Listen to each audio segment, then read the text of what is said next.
Hello everybody, I'm Lorenzo Marchessi and I'm here right at the beginning of this video we're about to watch to remind you to subscribe to my channel.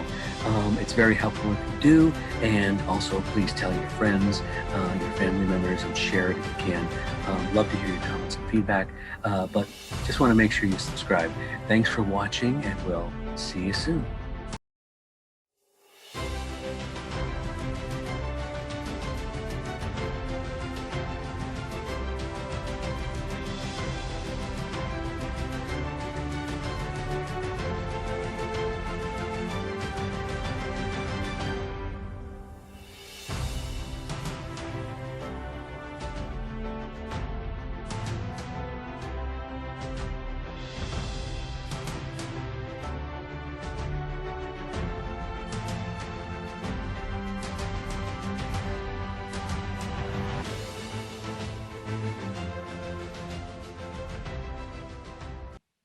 Hello, everybody, and welcome back to another episode of the Geek Authority Show. I'm your host, Lorenzo Marchessi, and this is the show where I get to talk to all kinds of wonderful people, actors, writers, directors, producers, cosplayers, authors, musicians, makeup artists, designers of all sorts. Today, I have an extra special guest. His name is Nick McDow, and let me tell you, from what I understand, he does a lot with Shakespeare in terms of local theater. He's an actor, he's a performer. Welcome aboard, sir. Thank you for doing this. Thank you. Thank you so much. Thanks for having me. Cool. Okay, so for those of people out there who don't know you, are you a native Californian, Los Angelian, or where do you hail from? San Francisco, born and raised. Yeah. Nice. Yeah. So tell us about that. Were you always a film, TV, theater person in high school and college, or? Yeah, definitely. Started probably much younger than that.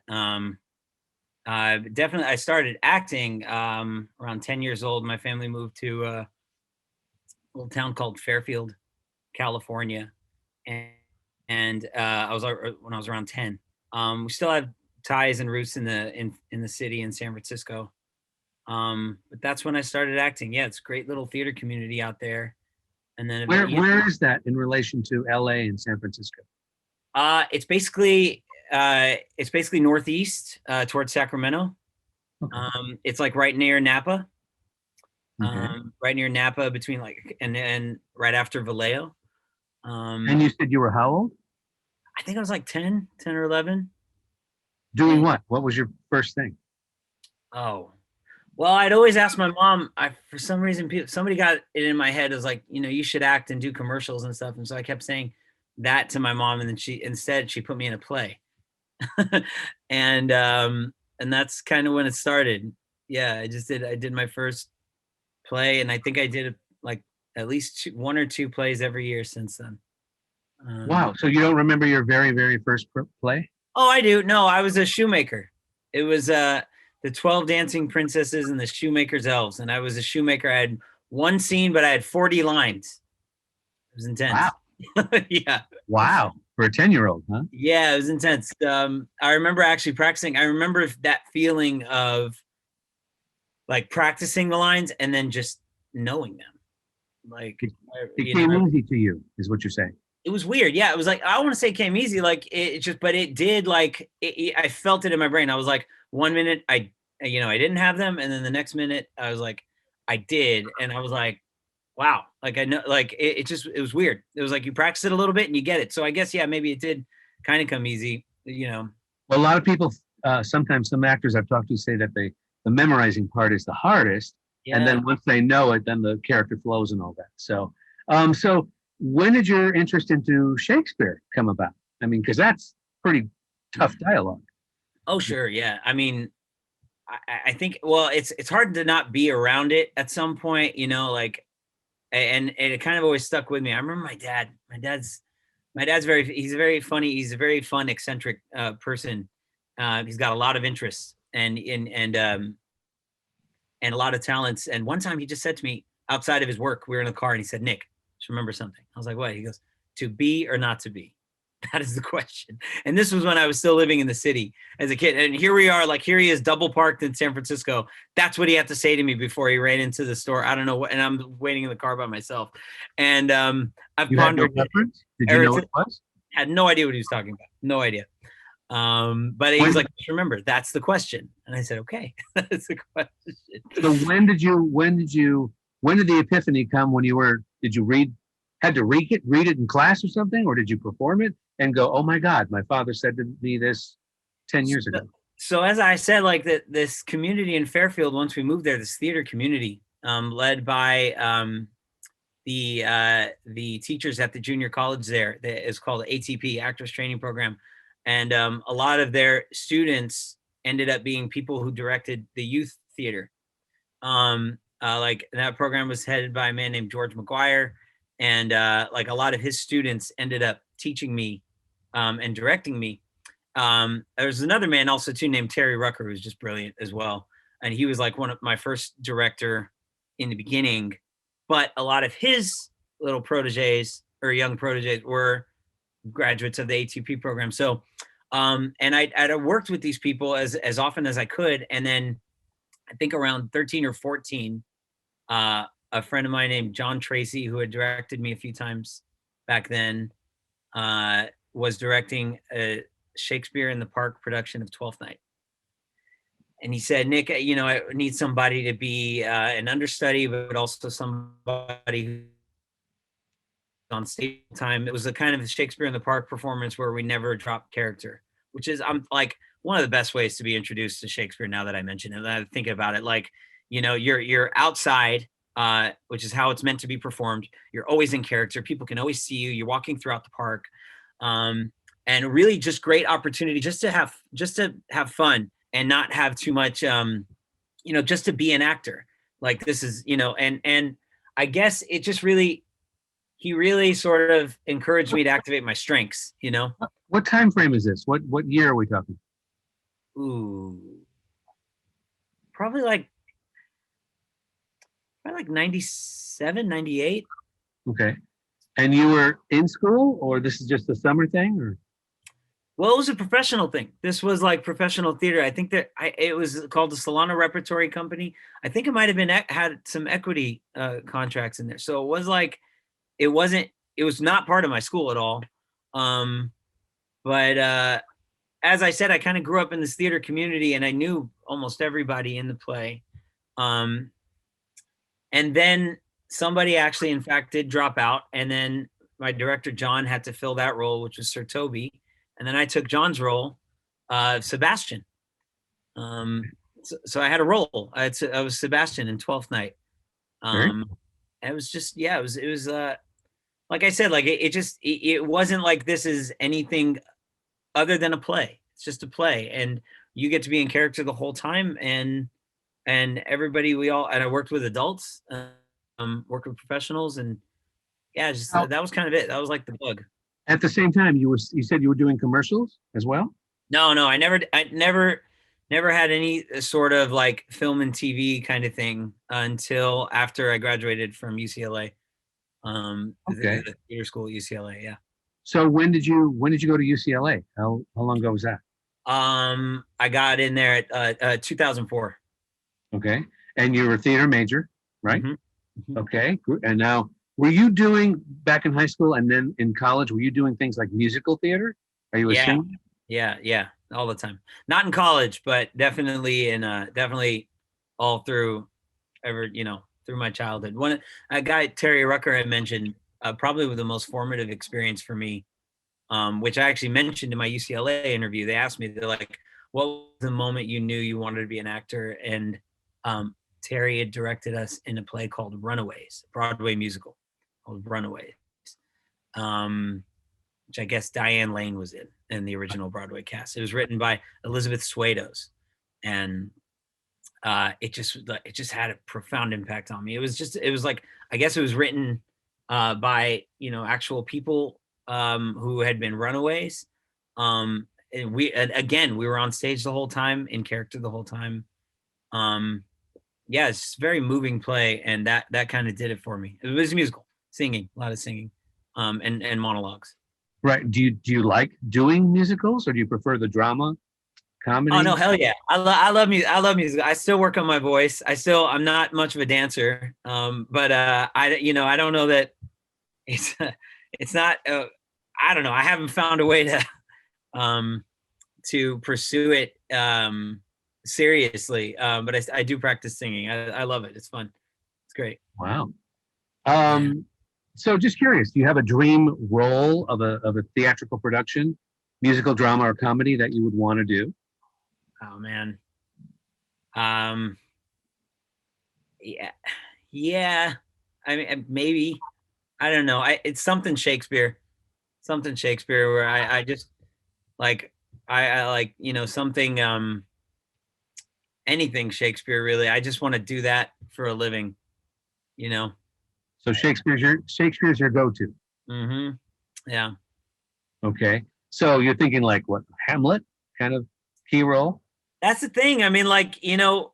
yes and no. I'm kind of interested in seeing, like, of course, Hamlet. Like, it's just, yeah, like, of course. But then again, there's so much more to the canon, and there's so not that I don't want to say there's more than Hamlet, but really, I just feel like each play and the characters, they it's just so well. It just never stops. Okay. It's just yeah. So when you graduated from UCLA, did you go right into more productions? And the question I need to ask is, when did you get involved with Theater West? Um, did I get right into what kind of productions? Sorry, you cut Well, I out mean, did you go like right when I continue? graduated. Right. Did you continue with theater in terms of that? Did you find Theater West right away? What happened after graduation?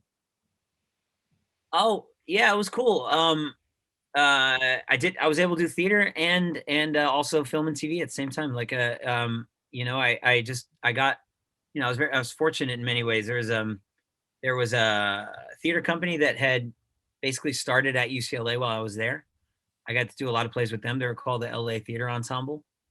Um, yeah, we did David Mamet's The Water Engine. I did Spring Awakening, the original, not the musical, but like the Right. original play. Um, Adapted and directed by a guy who's a good friend of mine right now, Evan Drain. Um, Theater West, I'd been sort of reading for for a while actually, through my friends Gene Pack and Dale Rayfeld.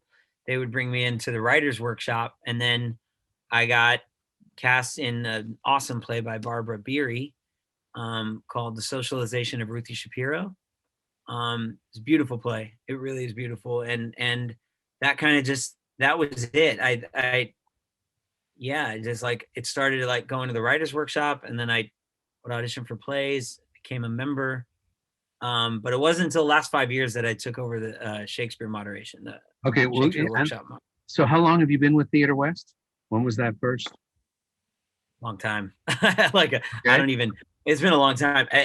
Because I remember it was my cousin Anthony who introduced me to Gene and Dale, and then I started reading for them. I think in like 2001, but I technically wasn't really a member. They would just bring me in to read. Um, and then it was once I did Ruthie, I think in 2009, that I became a member of Theater West. Right. And then all of a sudden, Yeah. did they know? Obviously, they must have known your interest in Shakespeare for you to take up that entire. I mean, how did that start? I mean, did you start it? Well, no, they didn't. No, and that wasn't really. It was It happened. It happened kind of gradually. So at UCLA, I had this amazing teacher his name was Joe Olivieri, and he wrote a book on analyzing Shakespeare's text and dialogue, and that was kind of like one of those moments, like I described, doing 12th night and kind of taking Joe's class at UCLA. Yeah, imagine doing Shakespeare all your life, but not really knowing what you're saying, and then somebody comes along and then shows you how to know what you're saying, What did and you not know? only that, but shows you how to make it interesting to yourself, and show you that there's technique to understanding it and helping other people understand it. Um, and Man, that just opened up. It just blew my mind, and I think I had I you know uh, I eventually kind of went to school online to get a master's in education. to start teaching high school and stuff. And I my final project was a Shakespeare curriculum, Wow. where I compared it, where I like, but to do that, I had to go back to the book, and I had to go back to Joe's class and kind of, you know, I just was like, it was one of those, like, I don't know what you'd call it. I'd come to a point where I was like, am I going to continue acting? And if I'm going to continue acting, how am I going to keep doing it? Because I'd taken some amazing classes in LA, but they were expensive, and it was hard to make a living and support myself. And so I was like, well, if there's something I'm going to pursue, what's something I know that I want to be able to do in 50 years? And How did you become how did you become the moderator though of the Shakespeare well, that's the thing. So like I told myself, what do I want to do in 50 years? And I said, I want to be the artistic director of a Shakespeare company. And the reason I said that was because at UCLA I met Mark Rylance, a Shakespearean actor who's now won an Academy Award. But back then he was like artistic director of the Globe and was responsible for bringing it back to life. And I seen him act in Measure for Measure, and he taught a 3-hour little master class. And then I remember, I think like 8 or 9 years went by, and I was like, the best actor I've ever seen in my life doesn't even have a film TV career, which he hadn't at that point. And I was like, so that's what I want to do. I just want to be like that guy.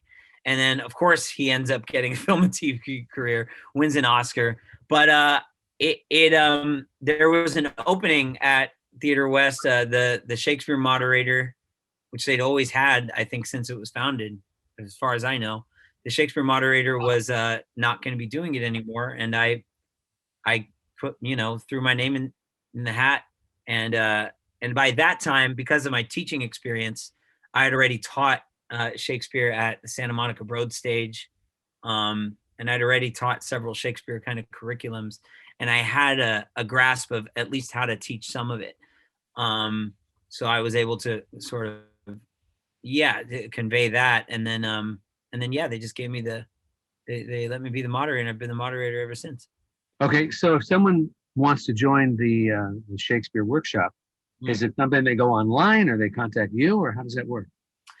Well, the Shakespeare workshop at Theater West comes with Theater West membership. Oh, okay. But then I started, because I directed a Shakespeare film last year. I created a Shakespeare workshop film company, and that is something that that's something that's my own, and it's still kind of evolving into what I'll be producing in the future, and the projects I'm trying to produce right now. But definitely got that one film. We have a short film, Love's Labor's Lost, that I adapted and directed. Yeah. Oh, there it is. Love's Labor film. So yeah, you can go there, and that's who's this guy here? Who's this guy here? Look at that. I don't know him. I don't know. Is this COVID here that you're wearing? Oh yeah, the pandemics have changed everything. So, okay, so I don't mean to harp on it, but I want to get back to it because I don't know if I got the answer, or if I missed it. So this is a group. The workshop. That's my fault. Is for members of Theater West. And is it monthly? Is it weekly? Is it quarterly? How does it work? So Shakespeare Theater West was, from my understanding, was founded as a workshop company. So and how it goes is they're weekly workshops. On Monday night is acting. Tuesday night is the writer's workshop, which was my first introduction to the company. Wednesday night is musical theater or musical comedy. I forget what they call it. And then Thursday night is Shakespeare. And that's weekly. And that's something we offer, that the theater has offered the membership ever since it was founded. I'm assuming because of the pandemic, everything's on hold right now. No, we're thriving. We're on Zoom, and it's like I almost have more attendees on Zoom than I did in person. Really? Yeah, it's been great. We have some. I mean, like, it's amazing. On Zoom, we've had people who are new members, and not only are they new members, they're new to Shakespeare, and they're like learning Shakespeare, and they're like, I mean, they're blowing me away. How many people? I don't know, like 10 people on average a night. Okay. Yeah. Wow. That's Yeah. good. That's Yeah. good. So you pick a Shakespeare piece and then you read it, or what are you doing? So they could do whatever they want. Like it's in Shakespeare Workshop, they could bring in whatever they want. We prioritize Shakespeare work, obviously. We prioritize off book Shakespeare work, and then we get to readings of Shakespeare stuff. And then then if somebody by then has something else that they want to do, it's like go for it. If we've got the time, but it's So yeah. it's not like these 10 people all have Midsummer Night's Dream and they're all reading different parts. It's not like that. No, it's way more like it's really been it's just really been beautiful. Like people bring in the craziest things. You learn so much about the plays and the sonnets just by what people bring in. And you're just like, they're always like kind of challenging themselves with the material.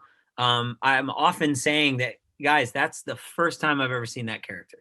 Or that's the first time I've ever, because when you watch or read Shakespeare, like we tend to stick to a few, like, the pretty solid good ones. So you see stuff that you probably would never see. But we're also helping them work on it as well. So we're diving in and understanding it. It's really cool. Really work cool. on it as actors, right? What you're saying? Yes. Yeah. Okay. Yes. I don't know. Did you see at the start of the pandemic? At the start of the pandemic, back in March or April, did you see Patrick Stewart was once a day reading a Shakespeare sonnet every day? Yeah. There's like 156 of them or something like that. Yeah, totally. I thought that was cool. I mean, yeah. I didn't, Anyway, okay. Let's take a look. You sent me some images, and let's talk about what you sent me. Clearly, that's a 5 o'clock shadow, not your full beard there. This is a headshot? Yeah. Okay. Headshot, which I have to update now. Okay. So I don't know how it's going to be hard to find a. I don't know. I mean, like I dig it. I mean, I'm having fun with it. We'll see. I mean, like I would love to have shots with it. It's just in case. Right. And that's all you, so it's all natural. But what kind of roles would this headshot get you? What kind of audition? Dude, I don't know. I mean, I go out for as much as I can. I got lovely agents who So you have theatrical, commercial, the whole bit? Yeah. So I'm I do what I can. I try to be there for everyone. Okay, so just for those who are watching this and being an actor and a director and all this other stuff, how important are these headshots for someone wanting to get into the business? Oh, I mean, they're crucial. Like they're your first. It's your first time. I mean, like that's often the first thing they see of you is your headshot. So yeah. So in terms of casting, they're looking for a type. Your type may be what they want, and that they looking through hundreds of. I'm assuming now digital pictures, because when I was doing it, we had to have a photograph and then the resume and back of the photograph, and yeah. I mean, I imagine everything's digital now. So yeah, it's all pretty digital, and I started when it was black and white. It's not black and white anymore. It's like it's color. By the way, Jason Barrios took these photos. Okay. Jason Barrios photography, he's awesome. But yeah, so yeah, it's just it's crucial. It's crucial. You got to get that headshot, and probably have to get them often. Okay, what about this? What are we doing here? You're directing. Yeah, directing. That's on set of Love Labor's Lost. Okay, and this was a project that you wrote, produced, directed, the whole bit? Mm-hmm. Okay, and where is this? Griffith Park? Or no, that's a really great studio ranch called Canyon Ranch Film Studios out in like Thousand Oaks. Is this the old Paramount / Disney Ranch, or is it different?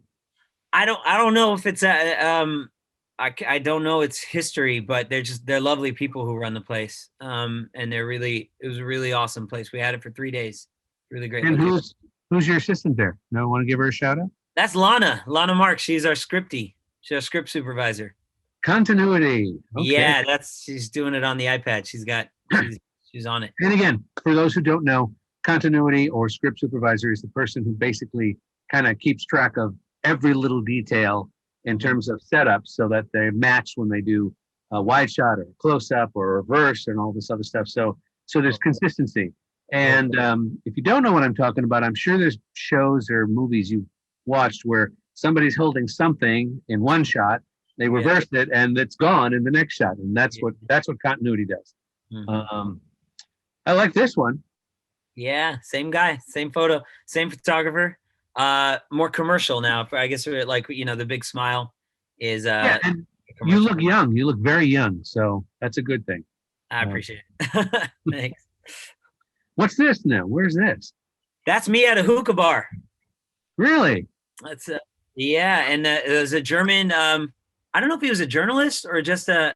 No, he's definitely a professional photographer. That's why he got like that sort of focus on me. Yeah, center focus and the whole depth of field is nice. So. Yeah, and I had to actually I just met him that night, and that's the first time I'd ever seen him. And we were just talking, or and I don't know, I just like he was like just snapped a photo of me. I was like, can I have that? And then I just had to like Facebook message him like for like a couple weeks, so he remembered to send it, and he sent it. It's great. Wow, turned out you use that as a headshot too? It's just kind of a shot of mine. I put on my like social media. I don't use it as a headshot really. It's just.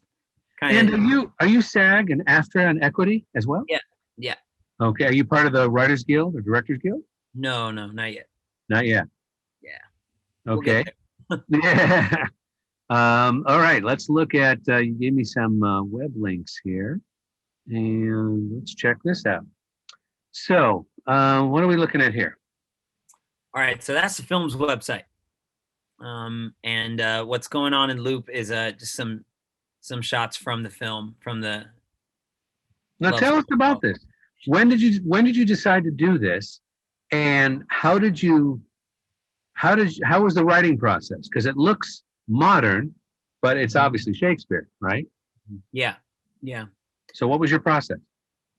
I think I don't know. I became really interested in this play.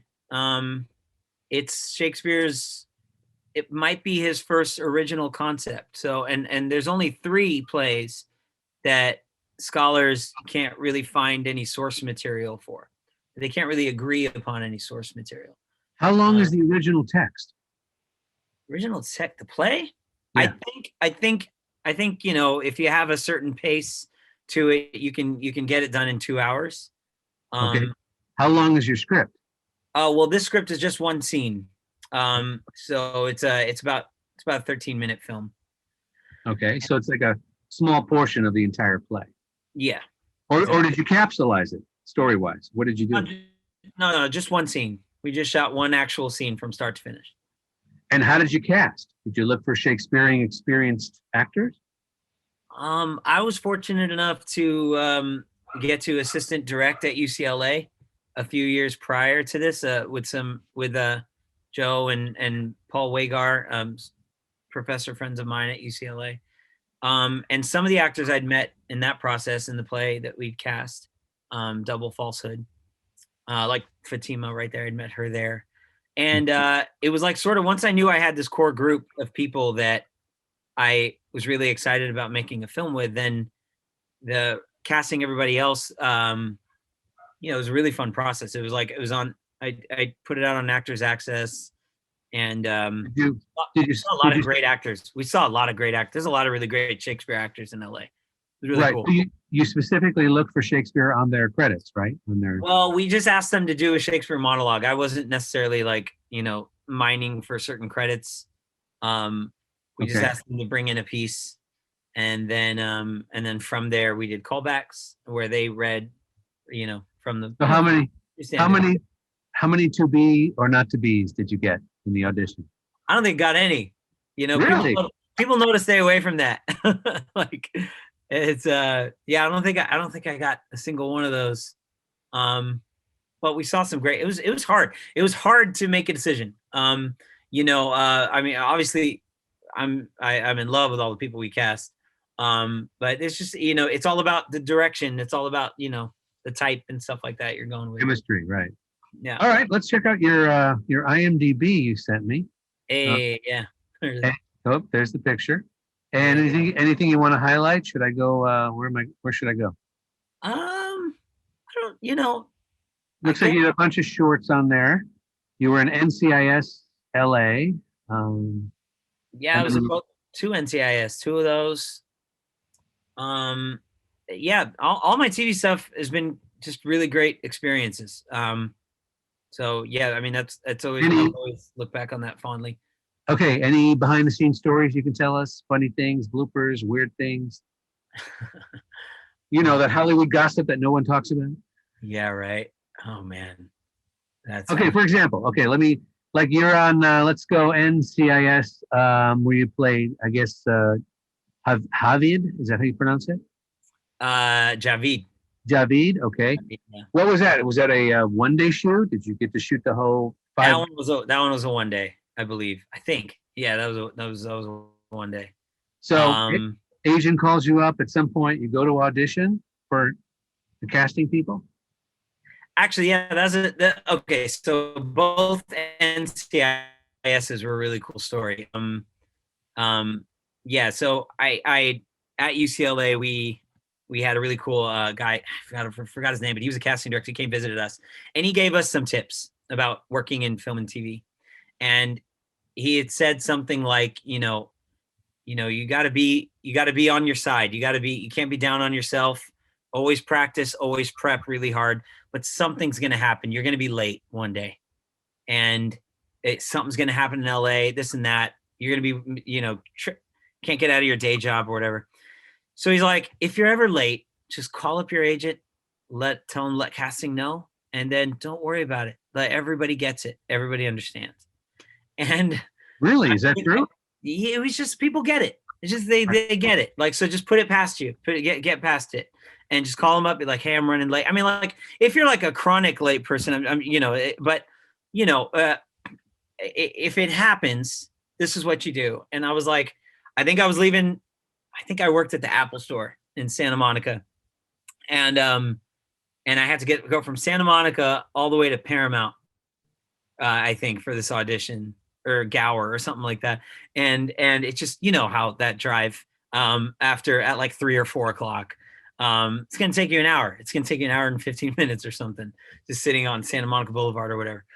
And I called up my agent. I said, guys, just tell them, please, I'm sorry, I'm running late. And then they're like, got it. I hung up. I walked in, I sat down, I did the thing. I got up. I think I got the part like that day for Javid. It's just crazy. And then the second time for NCIS Los Angeles, same exact thing happened, but I think it was the same casting director, and the first time she saw me, it was all good. I made it on time, and it was great. But this is like a few years later, and then I was going for the callback, and I was late, and it was the same thing. It was like a job thing, and I was like, why is this the same person? I'm late for it twice, and I get in there, and this guy named Jason Kennedy, he's still a casting director now, and he was the assistant back then, I think. Or maybe he was, I'm sorry, maybe it was a partnership. I don't want to get that wrong, but he was a lovely dude. He's like, don't worry. It's fine. They're all waiting in there for you. Whenever you're ready, let's go in. And I was like, I looked at him in the eyes. I just said, thank you so much. Wow. I walked in. I did it. I walked out.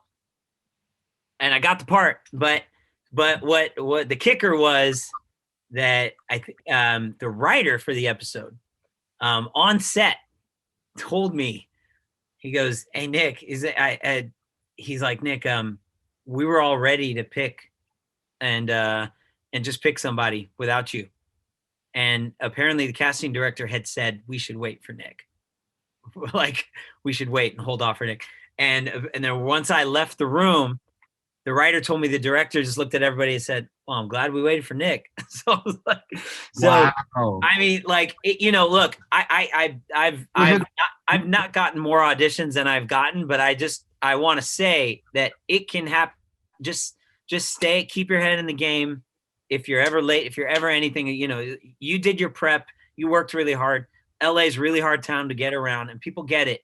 So as long as it's not happening all the time, you could still, it'll still work out. It could still work out if it's going to work out. That's really good advice and very wise. And because I know people probably freak out when they're like, oh my God, I'm going to be 5 minutes late or whatever. And it's like, put the word out there. But was it the role? Was it a big part? Was it like a one-liner, or is it like a whole scene, or what?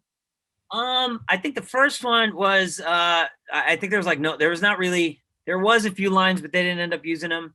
That was a cool scene I did with somebody. It's just so funny. You learn so much.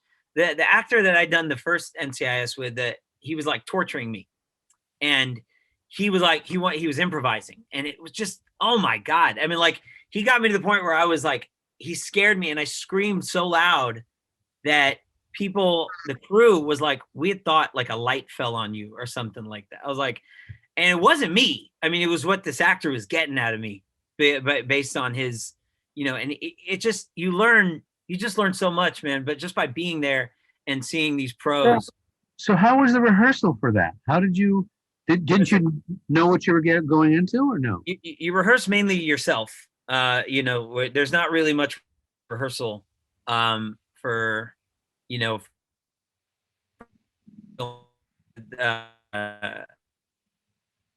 there is for the series regulars and stuff. There's not much rehearsal for people for like co-stars, guest stars, stuff like that. So like you kind of you practice it yourself, and then you kind of get in there on the day, and you got to be able to kind of move with it. But yeah, like that one. And then the next one, I had a really cool like little fight scene with Chris O'Donnell, and LL Cool J shot me. Oh, here we go. I'm getting phone calls. Sorry. But it's his agent. Yeah. Like it's no, it's my aunt. No, it's been a lot of really fun experiences. Like the unit was another really awesome experience. I got to shoot 5 days on that show. I got to know the cast really well. And then I came back. Everybody was good. Everybody was good to you, down to earth, friendly. Oh yeah. Oh hell yeah. I've had nothing but just amazing experiences on all the TV shows I've done. It's been great. Cool. Yeah. All right. Let's go back to one last thing. Tell us about Theater West and your part of it in terms of, here's the website for Theater West. Where should I go? How do people get involved with your Shakespeare then? Well, Shakespeare. Well, that I want to do stuff where I'm always trying to reach out to people, but to be in the Shakespeare workshop at Theater West, you've got to be a member. Okay. And so if you're looking to be a member, I'm sure there's a way on the website to sort of reach out and find out when the auditions are. Because you do have to audition. Well, Shakespeare. Oh yeah, Shakespeare Workshop. Yeah, that's me. Yeah. And it's not just me too. I mean, like I kind of like, I obviously like I do my best to provide as much as I can as far as like Shakespeare analysis and acting and stuff like that. But it's really beautiful because of the membership. It's really beautiful because everybody who's there who can give feedback to people's performances. Yeah, you could see the actors if you wanted to click that. Well, it says here up above it says how to join, and then it's got all the categories. So my question to you is, are the majority of the people in your workshop that you deal with, are they actors, playwrights, directors, technical? I would say the majority is actors, but we do have some writers who like to perform in there. We have a director we have a couple writers and directors who are in there, and look at that. There you go. First submit a picture. There you go. Okay. And then it's literally the best. It's honestly the best deal in the city. It's pretty amazing. That $50 a month, the workshops that you get, it's it's crazy. And then all we have just such amazing writers at Theater West. It's really phenomenal. So yeah, there we go. Okay. So you'd recommend everyone and anyone to join in? Oh hell yeah, actively. Yeah, it's 'Cause just it seems like with yeah, membership, you have to do volunteer work and all that other stuff. But how has the yeah. pandemic, how has the pandemic affected all this? Because we can't really go into theaters yet. Yeah, I mean, we're all figuring that out as we go, I guess. But we're definitely still going. The writers' workshop and acting workshop, Shakespeare workshop, they're all still going. Okay. So they're, and work is still growing. People are still developing their craft, and we've got plans. We're still producing things. Zoom, Over Zoom yeah, projects. yeah. Okay. Wow. They just did actually a bunch of members just did a Zoom production of Comedy of Errors. Oh yeah. That was awesome, and now they're going to be doing Midsummer Night's Dream. It's got nothing to do with me too. These are all like people who are in the Shakespeare workshop, but now like another member is hosting like these like deep dive analyses into like one particular play. Michael Van Duzer is yeah, like guiding people. Spent several months on Much Ado About Nothing. Now they're moving on to a new play. Joe Nasty was the one who directed Comedy of Errors, Yeah, and I'm trying to get Michael on my show too. So I've heard about him yeah, as well. yeah, he's great. He's awesome. Okay. All right. Let's go back into because you've given some sage advice about if you're late to an audition or you're running late. So let's talk about that again. If somebody wants to be a film director, film writer, or stage writer, stage director, what advice would you give somebody who thinking about it, wants to do it? Well, first thing I would say is just start doing it because things start really revealing themselves once you just start trying to do it. So you may have an idea in your head of how a movie's made or a kind of movie you want to make, but it's not until you like sit down and start and just like write the thing, and then figure out how to shoot it. Then all of a sudden, then you realize how it can get done. You mean the process, the writing, process, shooting. and the craft, and you'll learn a lot of it. You'll pick up on just by doing. I bet, What's I, that? I bet a lot of the pickup, learning about it is when you get to the editing stage and you realize, ooh, I needed a shot of that, or Yeah, I cut that too quick, or that kind of thing. it helps to like try to research as much as you can for moments like that. It helps to also really collaborate with people who have done it before so that they can sort of guide you through the process. But then I think one of the main things that people don't realize is it's like anything else. You do have to be practical, and you do have to think of what is going to be sustainable. So don't sell everything you own to make your first movie. Don't really do try to take care of yourself and your life. That's something that I guess that was said when I was graduating UCLA, like, and that I didn't really understand the value of until much later. But like, there's nothing wrong with having a job. There's nothing wrong with having a day job. There's nothing wrong with, you really should have a place you can live, that you can rely on, that you can go and rest your head. And I refer people to like what Quentin Tarantino said, like, know what you can make right now. So like Tarantino in an interview said, he's like, I'd written Pulp Fiction and I'd written Reservoir Dogs. One of them I could shoot in a garage, and one of them I need millions and millions and millions of dollars to shoot. So like, just know what you can do with what you have, and you can still make some really cool stuff just with what you have, and not make life really hard on yourself. Make something within your means, and that's how you're going to learn and grow and make it sustainable, I think. Absolutely. And with the pandemic, people have learned to do all of what you talked about, either on Zoom or TikTok or all these social media things. There's an audience and a market out there for it. You just have to, like you said, you have to do it. Yeah. But do what you can. Don't reach for what's not reachable in terms of money. Don't, like you said, you got to pay the bills. Yeah, you've got to, you're running, Yeah, like there's a lot you're going to be learning on the job. You're going to be learning how to run a business in a weird way, in a crazy way. Like, you're going to be learning how to manage other people, how to make them feel Budgets. You have to learn budgets. yeah, man. It's so enjoy the process, take it slow, and figure out what you need to do to grow. Okay. But really just start doing it.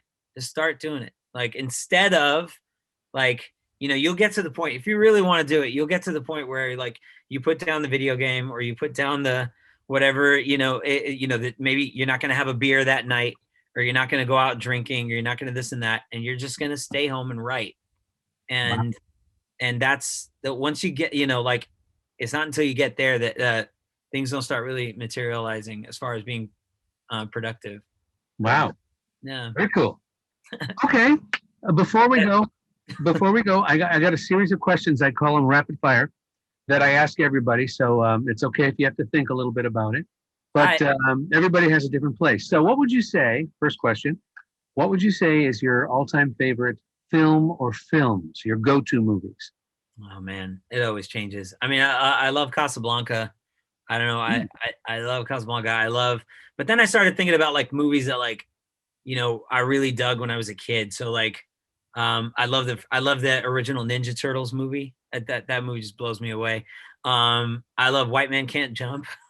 This is one of my favorite films. You can give all the great film school answers. Like, I love Seven Samurai, and obviously The Godfather. These are all, like, movies that you'll learn a lot from. But I think in terms of the ones that really kind of shaped me growing up, I loved Roger Rabbit.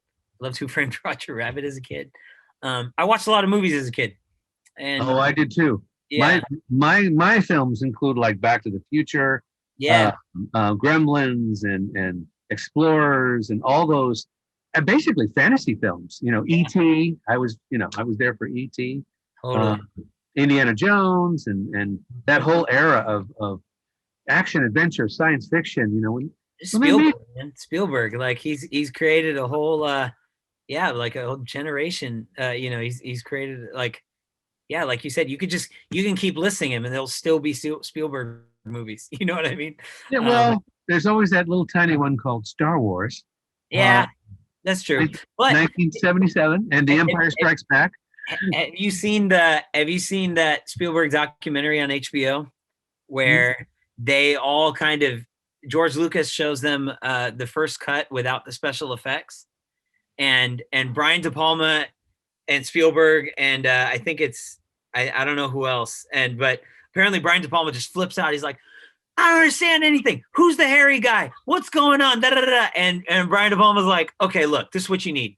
You need, like, some kind of opening where you tell everybody what's going on in the beginning, like that's where that crawl came from. Apparently, I mean, to hear it from it is a cool documentary. Like, they helped Spielberg. They helped Lucas kind of shape that.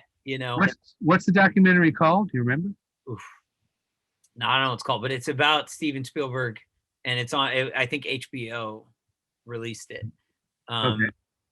I'll look for it. My dad always loved. He showed me American Graffiti, and I always vibe with that. I love that. I obviously love Star Wars and stuff, but yeah. I'm curious. Did you ever see THX 1138? No, not quite. I seen Brian De Palma's in it. He is. Yeah. So wait, is it Brian De Palma? No. Robert Duvall. Robert Duvall. Thank you. Yeah. I'm old. That's my excuse. Okay. So what would you say is your favorite Shakespeare play? Just one.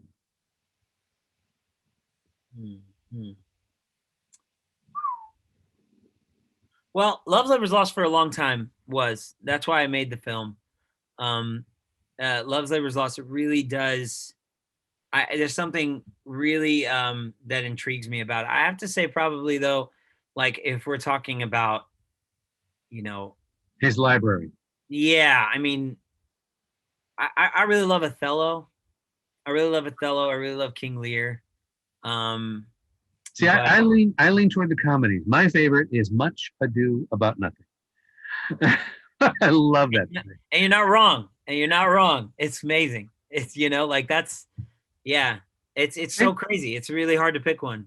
What's your favorite musical? I mean, Hamilton's pretty amazing. I think I did West Side Story. That was pretty cool thing as a kid to do. I did that when I was 17, actually. So I really loved that. Yeah, I think probably West Side Story. If I'm like, but really not. Maybe like something like Rent or Hamilton. I don't know. That's Something okay. like No, I mean I'm a musical fan, so I love everything from Hairspray to Kinky Boots. I mean they're all 9 to 5. I enjoyed that. hmm, Dolly Parton wrote that entire score, and it's like Um, it's awesome. anyway, okay. How about let's see favorite. Okay, let's do this in 2 parts. Your favorite old time kind of TV show in the past, and then currently. What's got your attention? Um, Old time in the past, like before me. Um, yeah, I mean, I guess right now the for as far as the old stuff, like I guess Star Trek. You know what I mean? Like the original Star The, Trek. the Yeah, the original? original. Yeah, and like I don't know it enough, but I know I there's so much there's just so much to be learned from it. Right. I go to it like a resource almost. Good. It's good. So It's I good guess that's why storytelling. It's good storytelling. If you can get past the rubber rocks, it's great storytelling. Um, because the original series yeah, didn't have the budget that Next totally, Generation did. totally. No, of course. I mean, but they were like, they you really believe them. You really believe they're in the situations, and the acting is just yeah, it's just remarkable. It's great. How about current show? Um I can only say I like because I'm trying to make stuff. I mean, there's a tons of things that I like, but in terms of something, yeah, Mandalorian's awesome. Just Um, kidding. Threw that but in. I think my answer would have to be like something that's like what I want to make, something that I'd Oh, want to make, and I really love the show Fleabag. I'm just really I'm blown away by it. So that's the kind of that's what along the what is line. what is Fleabag? Um, it started as a one woman play, I believe. And I think her name's Phoebe Waller Bridge, I think, and it's just like it's just so I don't know. It's just got this. It's got this combination of like hilarious writing with um uh it's just real. It's just real. It's just like a someone's experience. You just really connect to her experience. And then there's just the soul it has. Like so, for example, there's a character early on in season 1 that I guess kind of harasses her and and uh and turns her down for a loan and then like she goes through all this crazy stuff and then she ends up seeing him at a place where men are going to like sort of learn how to or unlearn like this sort of like inherent misogyny that they kind of grew up with and it's like these two people who had such a problem with each other now are just sitting outside having a cigarette together Hmm. and it's like yeah it's just beautiful and then on top of that it's just fucking hilarious um so yeah man it won a bunch of Emmys and she herself is I think they even hired her to help write the latest Bond Right. um so yeah it's yeah she's badass she's badass. Very cool. Okay, Nick, I have to say this has been interesting and enlightening, and obviously people learn more about Theater West uh, through you and the company. They can learn more about Shakespeare. Mm. Um, your film, we didn't mention Love Labor's Lost film. Is it online? Where can anyone see it? We've had some opportunities about screening it in places, some online channels. So I'm still figuring out how I'm going to get it out there for people.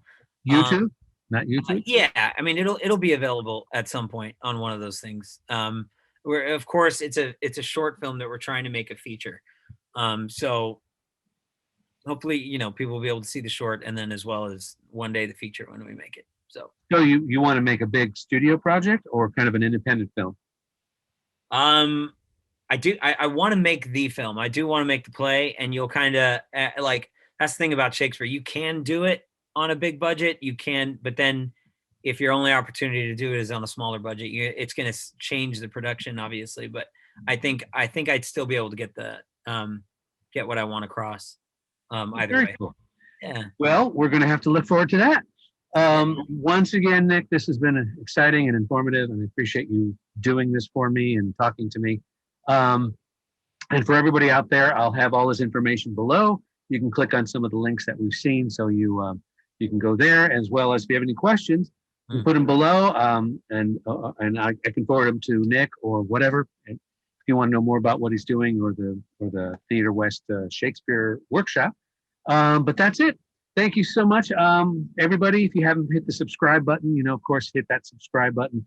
Click that little bell. That'll let you know when something drops, and you'll get an email, and then you can watch it whenever you have the time. But please don't forget to check out some of my other shows as well. I started a new one called Making Entertainment. TGA is Making Entertainment, where I'm going behind the scenes of theatrical productions and movie productions and things like that, talking to the cast and crew before it's released. It's really interesting in how these people make things. I also have the Talk About, which is where we talk about different subjects, TV shows. We've talked about Cobra Kai and the fact that Disneyland stuff is closed. These are family and friends getting together, basically talking about what they like. As well as I have the Unboxing Geek Authority, where I open stuff up for the first time and you see it and I see it. And of course, the Mysterious Chamber of Collectibles, where I have been collecting things for years. And you can see what I have in my closets and under my pillows. So anyway, again, thanks for watching. Nick, thank you so much. I appreciate it. This was fun. Hope it was fun for you. Oh, yeah. But let's say bye, everybody. Thanks for watching. We'll see you next time. Bye-bye. Thanks, y'all.